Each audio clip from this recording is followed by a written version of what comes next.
Hello, I'm Grant Matthey, and today I'm going to be discussing a thought provoking article that analyzes a 1973 phone conversation between President Richard Nixon and Special Counsel Charles Colson, focusing on the Watergate scandal.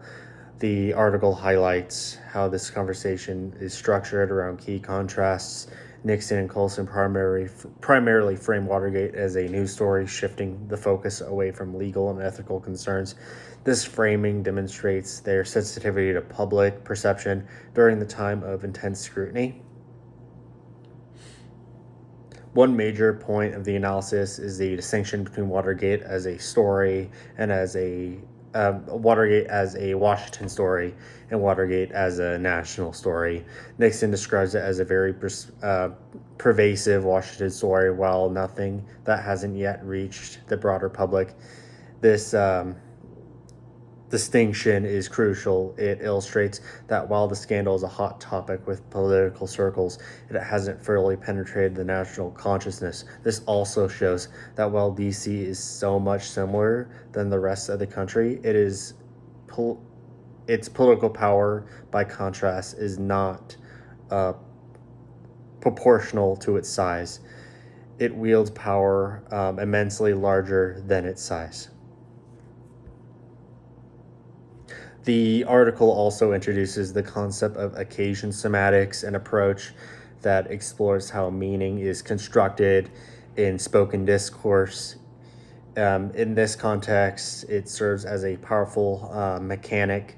Nixon and Carlson create a series of contrasts that position Watergate not as merely a crime, but as a narrative that is currently unfolding in the media.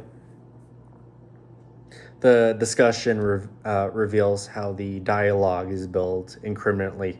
Nixon contrasts how Watergate is always present in Washington, with its lack of acknowledgement across the country. This implies taxonomic hierarchy. Watergate is categorized as a Washington media story, but also a potential candidate for a broader category of national story.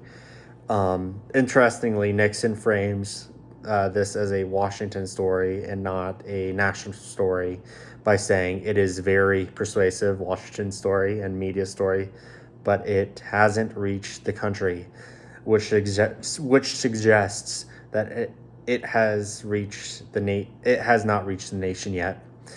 Could this be that the media in DC is the only ones focused on it, and maybe the rest of the country is not really concerned with it? Furthermore, the article illustrates how Nixon uses this contrast to frame the situation in a way that minimizes legal consequences while amplifying the media's narrative. This strategy reflects on a larger theme of prioritizing public relations over legal accountability. Ultimately, the analysis shows that Nixon aims to manage the narrative by framing Watergate as a media issue. He and Colson seek to shape the public opinion and downplaying the scandal's implications. Thank you for joining me on this exploration of the article analyzing the Nixon-Colson conversation. And I hope to talk to several of you in online conversation. Thank you.